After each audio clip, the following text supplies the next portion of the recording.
Okay, welcome to tonight's Trade Focus. Thought we'd start off with the XJO again.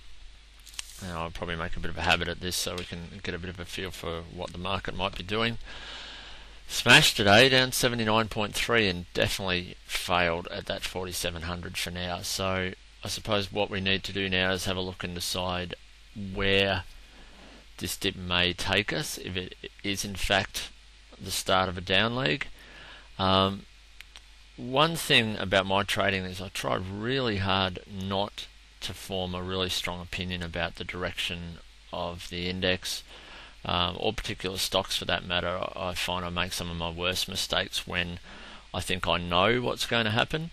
So I find it really important, I can't stress this enough, to just try and keep a really open mind about where something's going. So many people you hear talk about trading, they want you to tell them, or they're full of their own opinions about this, it's going up or it's going down or whatever. But I'm a big believer that the least opinion that you can get set in your own head, the more open it can be to just trading the price action. And that's something I try really, really hard to do, is just trade the price action.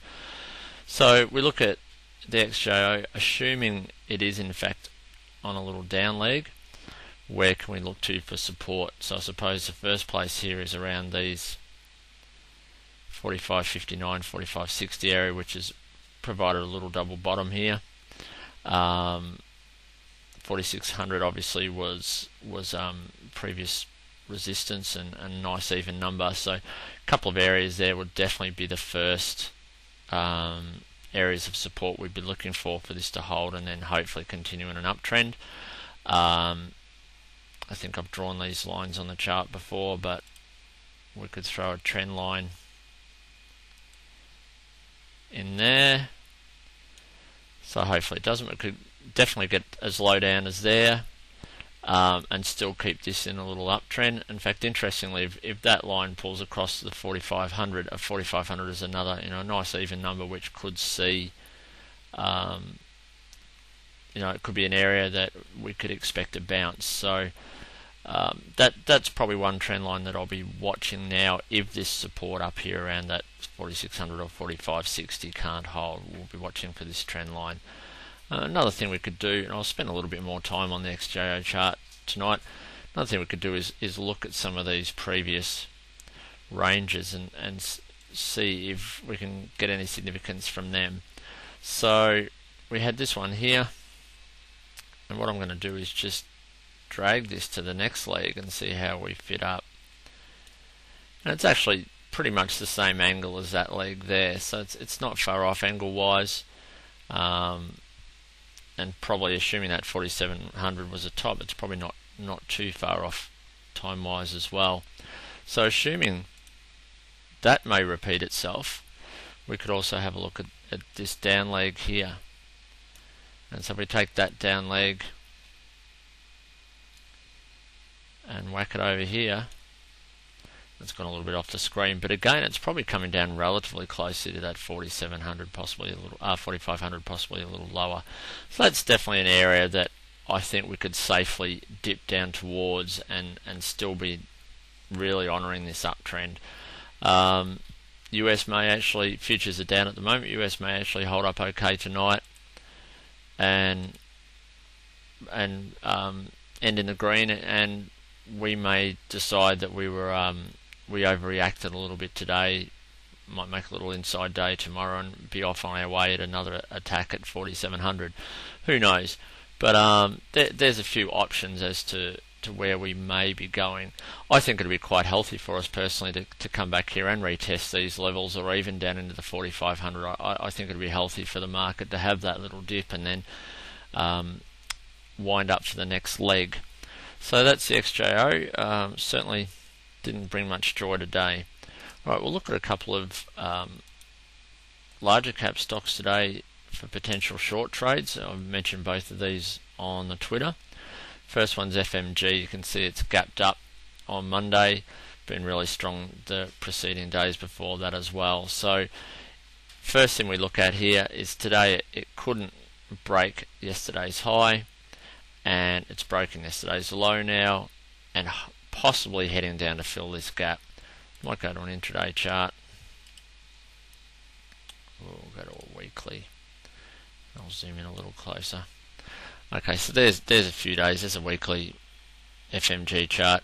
As you can see today, it pretty much honoured the downtrend from the last part of Monday. So in a nice steady downtrend here. Sideways range for the later part of the day, but certainly no real upward momentum in the afternoon at all. So we're now looking firstly for this low of 595 to break, and then possibly for this gap to be filled down to 580. And that would be first targets. If there's continued weakness in the market, we may see lower targets again. As far as a stop for that, depending on how the US behaves overnight, if it's relatively strong, I'd probably keep my stop as tight as this little 605 intraday res there, possibly up around here around the 615, or if I was hoping to give it a little bit more room, and if you wanted to give it a lot of room, you could go right up to the 628. I think it's important when you take your entry to know where you wanted to get out, so you can position size accordingly. So I've taken this with the view to relatively tight stop the whole way down, so I certainly won't be giving it back to those 625, that 625 area. Alright, another one I'm going to have a look at is P&A, which I also mentioned this morning. Go back to the end of day chart. Another one that's had a really strong week. It's run from 65 to 82 odd in the last week or so on pretty good volume. Inside day today, interestingly on higher volume, which concerns me a little. The volume was still there today and seemed like a fair bit of buying pressure still, so I'm not convinced this will dip. Indecisive looking candle here. We'll go to the intraday again. So hit that high of 82.5 on Monday, made a lower high today, and then started to dip. So it's certainly pretty much sideways though today. No real downward momentum, was actually quite strong in the afternoon. So if this one fails to kick on to the downside, obviously first I'll be looking for a break of that 78.5 support from today. So if it can't kick on, I'll be out at either a break of 82 or absolutely a break of that 82.5. I won't be giving that one much room at all. Let's go back to the end of the day for the moment. If it does break through today's lows, like I said, 78.5, again there's another gap to be filled, so we may be looking at 74.5 gap fill, which would be a nice little short trade. Yeah, but a lot of volume, so that sort of interests me that there's so much volume in that today. But we'll see what tomorrow shall bring. Right, I'm going to have a look at a little swing low. I looked at a couple of possible short trades. LYL again, I mentioned in the Twitter.